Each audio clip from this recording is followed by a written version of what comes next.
Everyone, कैसे हैं आप सभी स्टूडेंट। तो आज की इस वीडियो में मैं आप सभी को FYUP सेमेस्टर 2 सेशन 24-28 में आप सभी बच्चों को MDC पॉलिटिकल साइंस यानी कि राजनीतिक विज्ञान का आप सभी बच्चों का PYQ सिलेबस और इंपॉर्टेंट क्वेश्चन ये सभी इस वीडियो के थ्रू आपको क्लियर कर दूंगा, जिससे अगर आप सभी बच्चे ये वीडियो देख के चले जाते हैं अपने पेपर में तो 75 में 75 आप सभी बच्चे कैसे ला सकते हैं ये आप लोग समझ जाइएगा।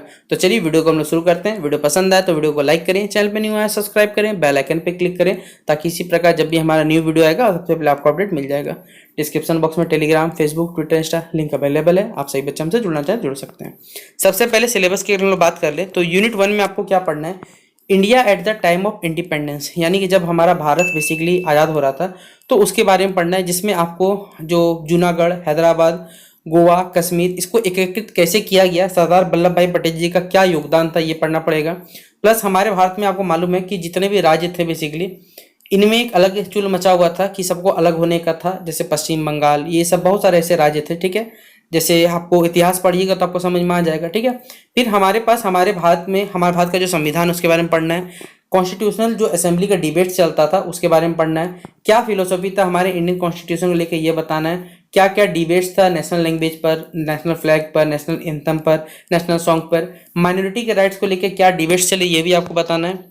यूनिट 3 में हमारे पास हमारे इंडियन कॉन्स्टिट्यूशन के प्रियम्बल के साइलेंट फीचर्स बताना है, फंडामेंटल राइट्स, DPSP जिसे हम लोग डायरेक्टिव प्रिंसिपल स्टेट पॉलिसी कहते हैं, कॉन्स्टिट्यूशनल अमेंडमेंट का क्या प्रोसीजर होता है ये बताना है, और सेंट्रल और स्टेट गवर्नमेंट का स्ट्रक्चर को लेकर बताना है, जिसमें प्रेसिडेंट गवर्नर का पावर, पार्लियामेंट और जो स्टेट लेजिस्लेचर होता है उसके बारे में बताना है, प्राइम मिनिस्टर, चीफ मिनिस्टर के बारे में बताना है, जुडिशरी सिस्टम जो है सुप्रीम कोर्ट, हाई कोर्ट, उसका स्ट्रक्चर फंक्शन बताना है, जुडिशियल अकाउंटेबिलिटी, जुडिशियल एक्टिज्म और जुडिशियल ओवररीच इसके बारे में पढ़ना है। और यूनिट 6 में सेंटर जो स्टेट का रिलेशनशिप होता है, जिसमें आप लोग 3 लिस्ट पढ़ते हैं, concurrent list, state list, union list, उसके बारे में पढ़ना पड़ेगा। और साथ ही साथ लेजिस्लेचर, एग्जीक्यूटिव, फाइनेंशियल प्रॉब्लम ये पढ़ना पड़ेगा। तो टोटल 6 यूनिट से आप सभी बच्चों का MDC जो पॉलिटिकल साइंस है वो सिलेबस निकल के यहाँ पर आया हुआ है।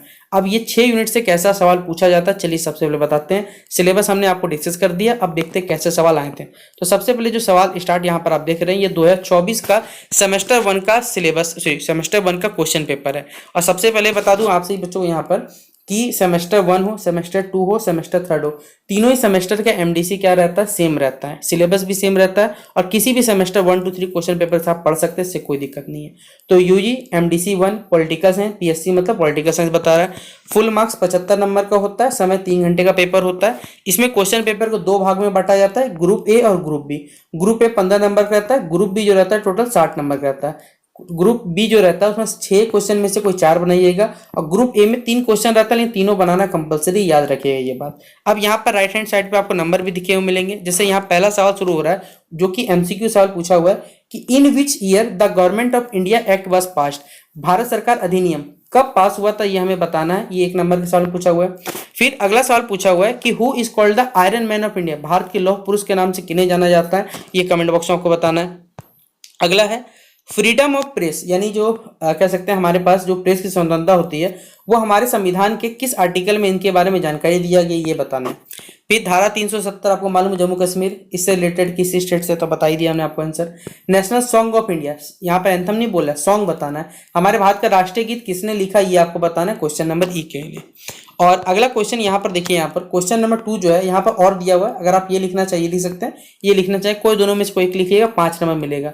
और 5 नंबर के सवाल के लिए आपको मिनिमम 1 पेज यहाँ पर लिखना पड़ेगा एग्जाम में, याद रखिएगा। ठीक है, तो यहाँ बोल ही दिया गया कि जो देशी राज्यों का जो विलय हुआ था उसके बारे में बताना है, इंटीग्रेशन ऑफ इंडियन स्टेट, या जुडिशियल एक्टिज्म क्या होता है, न्यायिक सक्रियता के बारे में बताना है। या फिर यहाँ पर सेम इसी तरह यहाँ जो फंडामेंटल राइट्स होते हैं हमारे पास, जो मौलिक कर्तव्य होते हैं वो आपको बताना है। या फिर राइट टू कॉन्स्टिट्यूशनल रेमेडीज, यानी जो संवैधानिक उपचारों का अधिकार, इसके बारे में आपको बताना पड़े। ये भी सवाल 5 नंबर में आया हुआ है। तो ये था ग्रुप ए जो कि 15 मार्क्स का आता है। अब यहाँ से स्टार्ट हो रहा है ग्रुप बी, टोटल 6 सवाल है, 6 में कोई आपको 4 बताना, 60 नंबर मिल जाएगा आपको। पहला सवाल है हमारे पास है कि discuss the main provision of the Indian independence act 1947, हमारे भारतीय स्वतंत्रता अधिनियम जो 1947 का था, इसके प्रमुख प्रावधान क्या थे, क्या क्या प्रोविजन थे, इसके बारे में आपको यहाँ पर जानकारी देनी है। अगला बताना है explain the role of Sardar Vallabh भाई पटेल इन इंटीग्रेशन ऑफ इंडियन स्टेट, हमारे कह सकते हैं हमारे देश में जो राज्यों का एकीकरण हुआ उसमें हमारे भारत के लौह पुरुष जिन्हें सरदार वल्लभ भाई पटेल जो जी थे उनका क्या भूमिका था। जूनागढ़ स्पेशली टारगेटेड रहता है यहाँ पर, क्योंकि जूनागढ़ में सबसे ज़्यादा यहाँ पर काम चला था। प्लस जम्मू कश्मीर, ये वाला इलाका बहुत ज़्यादा आपको पढ़ना पड़ता है। तो ये 5 नंबर बेसिक 15 नंबर का सवाल है ये हमारे पास। अगला सवाल है साइलेंट फीचर्स क्या है हमारे इंडियन कॉन्स्टिट्यूशन के बारे में बताना है। हमारे भारतीय संविधान की जो प्रमुख विशेषताएं हैं उनका आपको यहाँ पर वर्णन करना है, जिसके लिए 15 नंबर आपको मिलेंगे। अगला सवाल है give the brief account of the fundamental rights, जो हमारे संविधान में मौलिक जो अधिकार दिए गए उनका आपको यहाँ पर संक्षिप्त वर्णन करने बोला गया, जिसके लिए आपको यहाँ 15 नंबर मिलेंगे। फिर डीपीएसपी जिसे हम लोग डायरेक्टिव प्रिंसिपल स्टेट करेंसी कहते हैं, उसका आपको बारे में डिस्कस करना है और उसका यूटिलिटी क्या है, उसकी उपयोगिता के बारे में चर्चा करना है। इसके लिए भी 15 नंबर आपको दिए जाएंगे। क्वेश्चन नंबर 9 जो है और लास्ट क्वेश्चन यहाँ पूछा हुआ है कि डिस्कस करना है पावर और कॉन्स्टिट्यूशनल पोजीशन क्या होता है हमारे भारत के प्रधानमंत्री का, ये बताना है। ये प्रधानमंत्री की शक्तियों और उसकी संवैधानिक स्थिति की विवेचना आपको यहाँ पर करनी है। तो ये था 2024 का आया हुआ क्वेश्चन पेपर, जहां पर आप देख सकते हैं कितने बेहतरीन और कितने इजी क्वेश्चन आपसे बच्चों सिलेबस से पूछे गए। अब मैं आपको 2025 का क्वेश्चन पेपर लेकर दिखाता हूं, जहां पर कैसे सवाल आया था खुद देख सकते हैं। यहाँ पर MDC 1 मतलब समझ लीजिएगा सेमेस्टर 1 2025, सेम इसी तरह समय 3 घंटा, सेम फॉर्मेट होने वाला है। पहला क्वेश्चन है what is the main objective of DPSP। Main objective क्या है डायरेक्टिव प्रिंसिपल स्टेट पॉलिसी का, ये बताना है। राज्य की नीति निर्देश जो तत्व होते हैं उनका मुख्य उद्देश्य क्या है बताना है। फिर who is the head of the state India, Bharat में राज्यों का जो प्रमुख होता है वो कौन है हमें बताना है। फिर what is the nature of Indian constitutional federal structure, भारतीय संविधान की जो संघीय संरचना है उसकी प्रकृति क्या है इसके बारे में बताना है। हमारे भारत का बताइए सबसे जो हाईएस्ट कोर्ट है इंडियन जुडिशल सिस्टम में कौन है, what is the highest court in the Indian judicial system, भारतीय न्यायिक प्रणाली में सर्वोच्च न्यायालय कौन सा बताइए।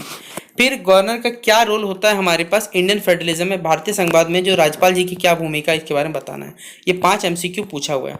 यहाँ से स्टार्ट होता है 2 सवाल जो कि 5-5 नंबर का। पहला सवाल है पावर एंड फंक्शन बताना है प्रेसिडेंट ऑफ इंडिया का, भारतीय राष्ट्रपति के हमारे अधिकार और कार्यों का वर्णन करना है। फिर क्या चीफ मिनिस्टर का किसी राज्य में चीफ मिनिस्टर बोल रहा हूँ, चीफ जस्टिस का क्या रोल होता है हमारे भारत में ये बताना, भारत के मुख्य न्यायाधीश की भूमिका क्या होती है बताना है।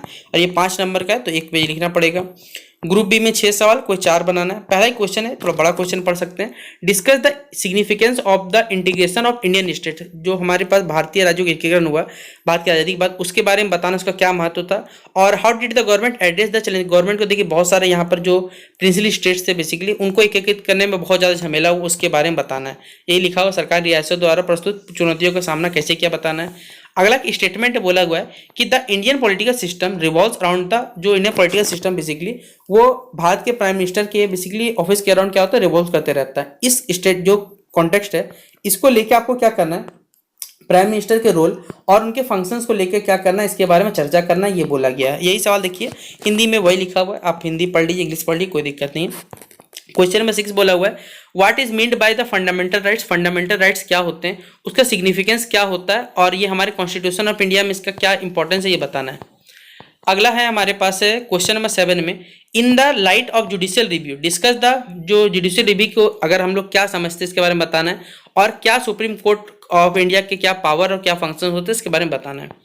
क्वेश्चन नंबर 8 जो है पूछा हुआ है कि डीपीएसपी का क्या सिग्निफिकेंस है, क्या महत्व है और किस प्रकार ये हमारे पास ये जो प्रावधान होता है सरकार के द्वारा जो बनाए जाते हैं ये हमें कैसे करके हेल्प करते हैं कि एक समाज जो हमारा समाज के प्रति हम कल्याणपूर्वक कार्य करें या न्याय को हम लोग सुनिश्चित करें कि लोगों के साथ कोई भी प्रकार का यहाँ पर भेदभाव नहीं है बताना है हमारे पास। और लास्ट क्वेश्चन है discuss the principle of federalism, federalism का क्या हमारे पास बेसिकली फंक्शंस प्रिंसिपल सिद्धांत उसके बारे में बताना है और किस प्रकार ये जो प्रोविजन होते हैं वो रिलेटेड होते हैं सेंटर स्टेट के रिलेशनशिप को, ताकि ये पावर को क्या कर सके बैलेंस कर सके स्टेट और यूनियन के बीच में, ये हमें बताना है। तो ये था पूरा पूरी आप देख सकते हैं टोटल 6 सवाल जिसमें से कोई 4 बनाना है। अगर आप सही बच्चे सिर्फ PYQ को करके चले जाते हैं तो मैं आपको एश्योर करता हूं यहाँ पर कि आप लोग 60 नंबर पेपर में 100% लेकर आ सकते हैं। लेकिन बचे हुए 15 नंबर अगर आपको चाहिए तो आप सही बच्चों को अपने सिलेबस को पूरा अच्छे से कंप्लीट करना होगा। प्लस हमारे चैनल पे देखिए आप सही बच्चों को पढ़ाया गया वो सारे के सारे वीडियोस को आपको देखने पड़ेंगे। तो उम्मीद करूंगा कि ये वीडियो आपको बेहद पसंद आया होगा। पसंद आया तो लाइक और शेयर करें, बिल्कुल भी कमी मत करिएगा। मिलते हैं नेक्स्ट वीडियो पे, तब तक के लिए जय हिंद और जय भारत।